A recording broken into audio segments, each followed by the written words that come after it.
Assalamualaikum teman-teman semua, balik lagi sama Akmal di sini. Jadi sebelumnya aku mau minta maaf dulu karena agak lama ya aku nggak buat video, sekitar hampir 2 minggu sampai 3 mingguan lah ya. Nah itu tuh karena aku lagi agak-agak sibuk sama perkuliahan dan juga dunia organisasi di kuliah. Ya akhirnya aku baru sempat buat video sekarang, jadi ya udahlah, mohon maaf ya semuanya. Jadi di video kali ini tuh aku bakal mungkin menjelaskan sedikit mengenai perawatan Birdie Dragon guys. Nah di sini aku juga bakal dibantu juga sama Mang Aji nih ya, yang sekarang lagi ngamerain. Nah sebenarnya yang biasanya sehari-hari mengurus Birdie Dragon dan lain-lain itu Mang Aji gitu, tapi aku sedikit paham mengenai cara pengurusannya kayak gitu ya. Mungkin di sini aku bakal sharing-sharing pengalaman kepada teman-teman semua. Mungkin untuk perawatannya itu seperti apa dan apa yang harus dilakukan dan apa yang jangan dilakukan kayak gitu ya. Oke, kita langsung lanjut ke depan kandangnya aja ya sambil menjelaskan. Sip. Oke, sekarang aku udah di depan kandang Birdie Dragon aku. Jadi di sini seperti yang kita ketahui juga kalau misalnya Birdie Dragon ini merupakan salah satu reptil yang salah satu yang paling populer gitu ya untuk kadal-kadalan di Indonesia. Nah ini tuh dia tuh dari daerah Australia kalau nggak salah. Kalau misalnya salah aku koreksi aja ya. Nah dia itu termasuk kadal yang mungkin jinak kalau misalnya kita pelihara, tapi sebenarnya di alam aslinya itu nggak terlalu jinak. Wah, ada manggis. Dan coba. ini emang lengket banget. Lidahnya dia itu emang lengket banget. Jadi kenapa lidah dia lengket? Karena itu buat nangkep serangga kayak gitu. Jadi emang ini tuh salah satu yang paling menggemaskan tuh, lihat. Lengket banget beneran lidahnya teh. Nah, ini udah dikasih makan emang ya? Udah barusan. Udah, tapi emang Birdie Dragon tuh bodoh. Jadi gampang banget lapar, gampang banget lupa buat dia tuh udah makan gitu loh. Kayak gitu ya, sama semuanya, lihat nih. Tuh. Sama, ini juga sama nih. Oh, enggak dia mah. Oh, iya sama aja. Ya kayak gitu ya. Kalau dia gimana Mang ini, Mang? Masih galak gak dia, Mang? Enggak terlalu sih. Tapi dia ya semuanya tuh sama aja gitu loh. Wih, ini Mad Boy. Hah? Mad Boy udah segede gini? Iya, gede banget. Ya ampun, aku tuh ya sekalian buat video ini tuh sekalian aku mau ngecek Birdie Dragon aku. Karena aku jarang banget ke atas belakangan ini. Dan ternyata aku tinggalin selama, mungkin aku nggak lihat selama berapa minggu ya. 2 minggu kali ya aku nggak ngeliat Birdie Dragon dan dia udah segede gini. Hah? Ini beneran ini Mad Boy ini Mang. Ini Mad Boy ini. Ya ampun, Mad Boy udah gede banget dan dia udah nggak galak guys sekarang guys. Jadi good girl dia. Halo, dia kan guys. perempuan sebenarnya, cuman aku terpaksa udah terlanjur bilang dia Mad Boy gitu. Nah, ini Mad Boy ya. Ya udah deh, kita simpan dulu di sini. Oke guys, mungkin di sini aku bakal mulai dari kisaran harga kali ya. Sebenarnya kisaran harga dari Birdie Dragon itu aku nggak bisa sebutin secara pasti gitu ya. Cuman biasanya itu kisaran kalau masih kecil mungkin ada yang jual 500.000 sampai 1 juta, tergantung sama moldnya juga, tergantung sama bagusnya juga atau kesehatan dan lain-lain kelengkapan ya. Mungkin aku nggak bisa sebutin banyak banget ya, tapi kisaran buat yang lebih gede itu harganya itu bakal melambung gitu, agak sedikit lebih mahal. Karena kenapa? Karena ya Birdie Dragon ini tuh salah satu hewan yang paling mudah buat diternakin gitu, dan sekali buat diternak itu sekitar mungkin 12 sampai 16 atau lebih juga bisa gitu ya, telur gitu loh. Banyak banget telurnya. Kalau misalnya netes, itu tuh biasanya bisa netes semua gitu. Jarang banget yang gagal. Makanya kalau misalnya Birdie Dragon yang udah agak gedean itu harganya lebih mahal gitu. Dan dia biasanya siap kawin. Lalu usia berapa gitu dia tuh bisa kawin gitu ya, udah bisa birahi. Nah biasanya kalau yang laki-laki itu, setahu aku, koreksi aja kalau misalnya aku salah, itu tuh kalau yang laki-laki itu udah bisa usia 1,5 tahun atau 1 tahun tuh sebenarnya udah bisa kawin gitu. Tapi kalau yang betina itu tuh sekitar mungkin 1,5 tahun itu paling kecil, tapi paling umumnya itu biasanya 2 tahunan gitu guys. Kenapa? Kalau misalnya dikawinin terlalu muda, walaupun dia misalnya udah siap, tapi masih terlalu muda, itu agak bahaya karena dia sebenarnya secara luarnya udah siap, tapi dalamnya belum siap gitu loh. Makanya itu justru bisa menyebabkan adanya mungkin luka dan juga hal lain yang mungkin berbahaya gitu buat dia ya. Jadi Birdie Dragon ini tuh nggak termasuk hewan yang galak guys sebenarnya pada umumnya. Cuman ya emang pada aslinya, di alam aslinya itu sebenarnya dia agak gampang marah gitu. Terus ciri-ciri dia yang lagi emosi itu apa sih? Ciri-cirinya itu biasanya si bagian janggutnya yang biasanya kita sebut dengan bird atau bagian janggut ya, kan namanya juga Birdie Dragon yang ini nih, itu tuh jadi hitam ya Bang ya. Sering kan lihat ya kalau misalnya dia lagi hitam itu tuh kalau dia marah itu bakal hitam, ataupun kalau dia lagi birahi biasanya guys jadi hitam gitu ya. Kayak gitu sih. Tuh lihat ada yang lagi birahi tuh. Nah, itu merupakan salah satu ciri birahi juga. Ini kan betina, itu jantan gitu. Tuh lihat dia birahi banget ini.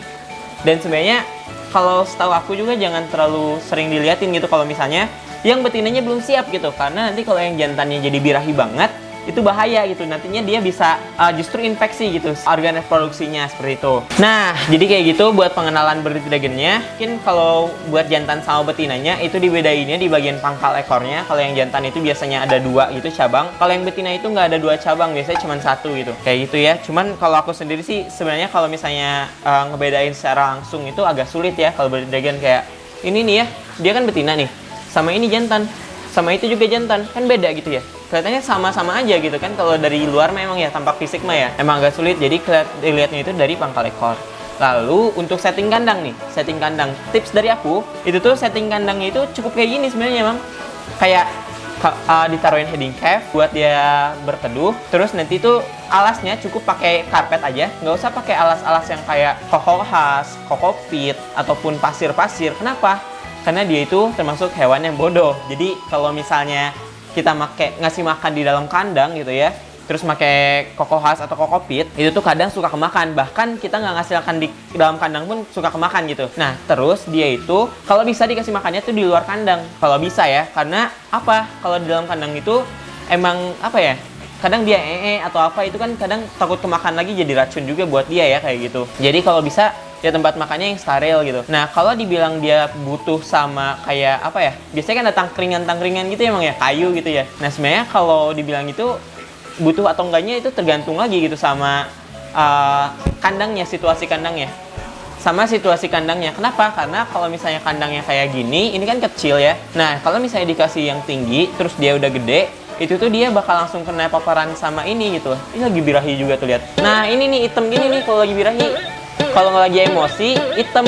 Kalau lagi birahi juga sama hitam kayak gitu. Lagi ngapain, Bang? Itu yang disebut dengan Bearded Dragon tuh karena dia kelihatannya punya janggut, Mang. Kayak gitu, Mang, setahu Akmal. Nah, lanjut lagi ya ke setting kandangnya tadi belum selesai. Nah, dia itu biasanya kan pakai tangkringan atau enggak. Nah, itu tergantung sama situasi dan kebutuhan gitu. Kalau misalnya kelihatannya mau lebih bagus, mungkin ditambahin sama apa namanya tadi? Kayak tangkringan-tangkringan entah kayu ataupun apa itu. Nah, itu tapi kita juga harus perhatiin sama jarak antara dia dengan lampu gitu. Karena kan semakin dekat sama lampu, dia semakin panas emang ya. Nah, itu tuh harus diperhatiin juga kayak gitu. Karena suhu buat Bearded Dragon ini agak bervariatif ya. Yang bilang dari internet tuh aku cari-cari. Buat suhu normalnya, buat suhu areanya itu paling bagus itu sekitar 28 sampai 29 derajat Celcius. Tapi kalau misalnya di bawah dari sinarnya itu bisa sampai 33-an kalau aku nggak salah ya. Di bagian spotlight-nya gitu, di bawah lampunya. Biasanya buat suhu malam atau batas buat malam-malam itu kan paling dingin ya biasanya malam tuh, antara malam atau subuh. Itu tuh sekitar 23 sampai 24 derajat Celcius gitu. Makanya buat aku yang orang Bandung, biasanya aku nyalain lampu juga malam-malam. Kenapa? Karena ya biar aman aja gitu. Karena kan malam-malam di Bandung tuh biasanya bisa sampai 16 derajat, bisa sampai 18 derajat, 19 derajat. Itu buat mereka tuh dingin banget. Karena di tempat mereka notabene tuh panas gitu loh. Dan mungkin kalau misalnya ditaruh di tempat dingin, mereka kan berdarah dingin ya. Jadi tidak bisa mengontrol sendiri suhunya gitu loh. Berbeda dengan manusia yang bisa ngontrol sendiri suhunya. Jadi ya kita harus kontrolin gitu suhu mereka gitu. Kayak gitu. Tadi kita udah bahas tentang karpet ataupun media alasnya. Terus kita udah bahas tentang hiding cave buat mereka berteduh. Nah, terus ada apa lagi sih yang dibutuhin? Sebenarnya aku tuh agak bingung. Ini aku baca di beberapa sumber, itu tuh ada yang bilang kita tuh harus naruhin water dish supaya dia itu kalau haus minum gitu loh. Tapi ada juga di beberapa sumber juga itu tuh nggak boleh pakai water dish karena dia itu katanya bakal bisa menguap dan nantinya itu bakal jadi bisa berjamur gitu, jadi lembab keadaannya. Itu jadi nggak boleh juga gitu. Terus apa aja sih yang harus disiapin secara nutrisi? Nah, nutrisi berarti kita berhubungan dengan makanan guys. Makanan dari Bearded Dragon ini kalau masih kecil itu setahu aku dia itu mayoritasnya adalah serangga, insek. Bisa mungkin kecoa dubia, bisa mungkin jangkrik, bisa juga ulet Hongkong, ulet Jerman, ataupun ulet-uletan, ataupun apapun itu ya. Yang penting dia itu serangga dan aman buat mereka, itu boleh. Kayak gitu ya, sekitar 70%. Dan sisanya adalah daun-daunan. Contohnya adalah daun ini nih. Yang paling sering sih biasanya sawi. Dia tuh paling suka tuh biasanya sawi. Ini apa ya? Siomak emang ya? Ini siomak. Nah, ini biasanya buat mereka makan juga nih ya. Nih, kita contohin kalau misalnya mereka lagi makan. Kali aja dia mau. Si Mad Boy suka ini nggak sih, Bang? Suka daun nggak sih? Aku suka pagi-pagi itu sayur. Sayur mah pagi-pagi ya? Ini emang agak-agak sulit sih kalau misalnya disuruh makan sayur. Jadi emang secara kemauan mereka ya sama kayak manusia gitu. Emang ya kalau misalnya disuruh makan sayur kan ogah gitu ya, padahal sayur tuh sangat bagus gitu buat tubuh. Tapi kalau misalnya disuruh makan daging, wah itu mah nomor satu ya. Ngabisin daging mah. Kayak gitu ya kalau buat makanan. Tapi ada kebalikannya. Kalau buat yang udah gede, udah seukuran si Membo nih, atau seukuran si Ford itu kayak gitu, itu tuh justru makan sayurnya lebih banyak, sekitar 70%, dan 30%-nya itu ya insekta gitu. Bisa dikasih kecoa dubia, bisa dikasih jangkrik, bisa dikasih ulat Hongkong. Tapi kalau menurut aku sih, kalau kalian mau nyari yang nutrisinya bagus ya dikasih kecoa dubia gitu loh, kalau misalnya mau nutrisinya bagus. Tapi kalau misalnya mau nyari yang lebih terjangkau dan lebih bagus untuk apa ya, mungkin perawatan ya, kita bisa terus-terusan ngasih itu ya, mungkin ngasih jangkrik. Kenapa? Karena biasanya buat kecoa dubia itu kalau misalnya udah dikasih kecoa dubia, mereka tuh udah nggak mau balik lagi ke jangkrik, kayak beda kasta gitu Bang. Kayak misalnya kita dikasih makan setiap hari daging sapi, tapi balik lagi ke daging, misalnya daging ikan gitu, atau daging ayam, itu kan kayak turun kasta gitu Emang ya. Kayak gitu, jadi ya mereka nggak suka. Aku udah pernah sering cobain juga sih. Nah, tapi kalau di rumah aku biasanya paling sering tuh dikasih makan apa Bang? Jangkrik. Jangkrik sama ulat Hongkong Emang ya.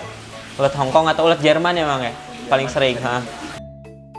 Selain dari jangkrik tadi, apa aja sih yang diperluin lagi buat Bearded Dragon ini? Selain itu juga yang diperluin lagi buat dia, nih ya, buat si Mad Boy ini atau buat Bearded Dragon lain, itu adalah nutrisi seperti kalsium ataupun mineral-mineral lain, Bang. Kayak vitamin ataupun apa itu ya. Kenapa dia butuh sama vitamin dan nutrisi? Karena dia itu rawan banget kena MBD. Vitamin D dan kalsium itu penting buat dia. Karena di sini, kalau misalnya dia nggak dikasih kalsium, itu tuh bakal ada penyakit yang paling umum terkena sama reptil-reptil. Utamanya adalah Bearded Dragon. Apa itu penyakitnya? Yaitu MBD, Metabolic Bone Disease. Nah, biasanya di aku tuh sering banget dikasih kalsium. Mungkin hampir setiap hari atau mungkin 2 hari sekali emang ya, paling ini ya, paling sering banget ya. 2 hari sekali itu dikasih bubuk kalsium. Nah, bubuk kalsiumnya itu biasanya ditaruh di makanannya, terus nanti diuyak-uyak yang makanannya ya, dikocok-kocok biar kecampur gitu si ininya, makanannya sama kalsium kayak gitu ya. Itu mungkin hal yang mungkin perlu diperhatikan ya sama Bearded Dragon kalau misalnya ngasih makan.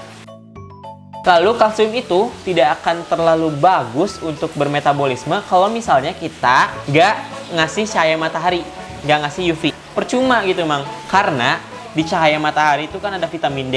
Nah, vitamin D itu tuh bakal membantu buat metabolisme kalsium. Emang udah lumrahnya kayak gitu. Jadi kalau misalnya kita udah ngasih kalsium banyak, tapi nggak dijemur-jemur, ya sama aja gitu loh. Jadi nggak bagus gitu ke mereka, karena kalsium itu kan gampang buat mengapur, menjadi kapur atau kayak gimana gitu ya di dalam tubuh. Nah, kalau misalnya nggak dimetabolisme dengan baik, ya bisa jadi ada penyakit yang lain gitu loh. Itu kan berbahaya juga buat mereka. Makanya kita paling sering buat jemur juga mereka. Nah, biasanya itu dijemurnya itu di jam berapa sih? Kalau yang aku baca ada yang bilang jam 9 bagus sampai jam 10, ada yang bilang jam 10 sampai jam 11 bagus. Ada juga yang bilang jam 8 sampai jam 10. Tapi biasanya sih aku di sini dijemurnya itu sebenarnya kalau aku sih nerapinya yang 10 sampai 11 ya. Yang paling tapi yang paling sering kita pakai itu jam 8 sampai jam 10 emang ya. Kayak gitu, karena ya kita juga sekali ada kegiatan lain dong ya. Kayak gitu. Jadi ya disempet-sempetin, nggak boleh. Dia mau kawin guys, nggak boleh kita masukin aja. Dia malah mau kawin, ya Allah. Kayak gitu ya. Kalau misalnya matahari pagi sih kita bisa ngasih waktunya tuh 15 menitan gitu loh. 15 menit atau mungkin 30 menit pun nggak apa-apa gitu, dibiarin aja. Nah, itu biasanya aku sambil direndam. Kenapa? Karena metabolisme mereka, setahu aku, itu tuh bagus banget kalau misalnya kita jemur sambil rendam. Kayak gitu ya. Jadi biasanya mereka tuh bakal ngebuang kotoran, buang-buang apapun itu nantinya ya. Itu tuh sambil berendam gitu, sambil berjemur dan juga berendam kayak gitu. Kalau misalnya udah direndam, itu tuh rendamannya itu sekitar 15 menitan biasanya. Kalau aku ya, kalau misalnya matahari jam 8 sampai jam 10. Lalu ya udah biarin aja mereka dikasih makan di wadah, airnya dibuang, dikasih makan di wadah.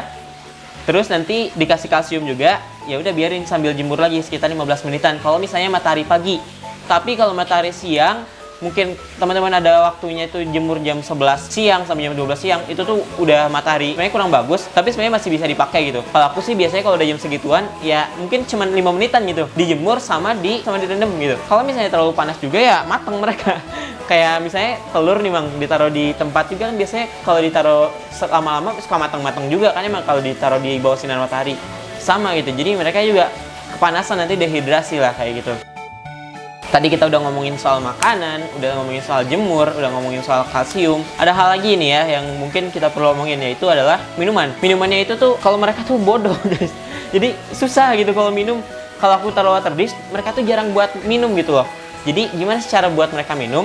Biasanya itu aku bakal tetesin di atas kepalanya. Itu nanti mereka tuh bakal jilat-jilat gitu. Ataupun tadi sambil direndam dia itu bakal minum. Kayak gitu ya. Ada lagi sih sebenarnya yang bahaya. Kita nggak boleh ngawinin mereka kalau mereka masih kecil, karena kalau misalnya belum siap itu bakal cepat buat sudden death gitu. Jadi kayak ada namanya tuh egg binding atau apa gitu, aku lupa ya namanya. Itu tuh nanti kayak ketahan gitu loh, mereka nggak bisa ngeluarin si telurnya, jadi akhirnya ya mereka mati. Contohnya siapa sih? Mercy itu dulu aku gabungin sama Bearded Dragonnya itu si Lembo, dan ternyata dikawinin kan ya sama Lembo, tapi dia belum siap, jadi ya dia nggak bisa ngeluarin, akhirnya sudden death. Nah selain itu juga sebenarnya ada yang perlu diperhatiin juga sama Bearded Dragon ini, yaitu mereka nggak boleh digabung. Mereka bodoh guys, jadi mereka nggak boleh digabung nih. Lihat Bearded Dragon aku nggak ada yang digabung di sini, nggak ada yang digabung. Ukurannya mau beda, ukurannya mau sama, ukurannya mau gimana pun itu sebenarnya baiknya jangan digabung. Itu sebenarnya jangan digabung karena mereka kadang suka ngelihat temennya itu ya makanan gitu. Kan biasanya kan Bearded Dragon tuh geraknya cepat gitu ya guys ya. Nah ketika geraknya cepat gitu tuh ya bahaya gitu. Jadi temennya itu bakal ngelihat itu makanan gitu. Contohnya kalau Bearded Dragon yang gede ditaruh sama Bearded Dragon kecil, biasanya Bearded Dragon kecil dimakan gitu. Bearded Dragon yang kecil digabung sama Bearded Dragon yang kecil, ada ngelihat ekornya lah, ngelihat kakinya lah, dimakan sama temennya. Contohnya apa sih? Contohnya siapa sih? Contohnya dia nih. Nih, ini dia nih. Ini tuh aku yakin banget dia digigit pas masih kecil sama temennya gitu. Jadi dia itu sampai putus gitu si kakinya karena ya digabung pas kecilnya, jadi digigitin kakinya gitu. Makanya bisa sampai putus gitu ya. Tapi ya sebenarnya kalau dia sih nggak masalah gitu, putus di situ nggak akan berpengaruh buat dia ya, kayak gitu. Terus ada juga masalah yang paling umum buat mereka juga, yaitu jamur. Bahaya kalau udah jamur. Aku sampai sekarang masih nggak tahu cara ngatasinnya kalau misalnya Bearded Dragon udah berjamur. Coba mungkin kalau teman-teman punya saran ataupun apapun itu ya, kalau misalnya ngelihat Bearded Dragon yang berjamur, bisa tulis di kolom komentar ya. Oke guys, jadi kayak gitu aja perawatan yang aku, tips dan trik ya dari aku ya. Mungkin teman-teman kalau misalnya punya tips dan trik yang lain bisa tulis di kolom komentar ya guys ya. Ini juga aku udah ngasih makan nih si Cooper nih ya. Tadi udah dijemur, udah dikasih kalsium dan lain-lain. Di sini udah sampai modal juga tadi ya emang ya. Dia buang air juga tadi. Yang tadi kata aku gitu ya, kalau sambil dijemur biasanya sambil direndam biasanya suka buang air kayak gitu ya. Ya, mungkin dia juga tadi udah dari lapar sampai mungkin sekarang udah agak kenyang ya. Jadi mungkin segitu aja video dari aku. Kalau misalnya teman-teman suka sama video yang kayak gini, bisa tulis di kolom komentar. Kalau misalnya teman-teman ada ide konten yang lain, bisa tulis juga di kolom komentar. Jangan lupa like, comment, dan subscribe, dan di-share ke teman-teman kalian. Ya, kayak gitu ya guys ya. Assalamualaikum semuanya.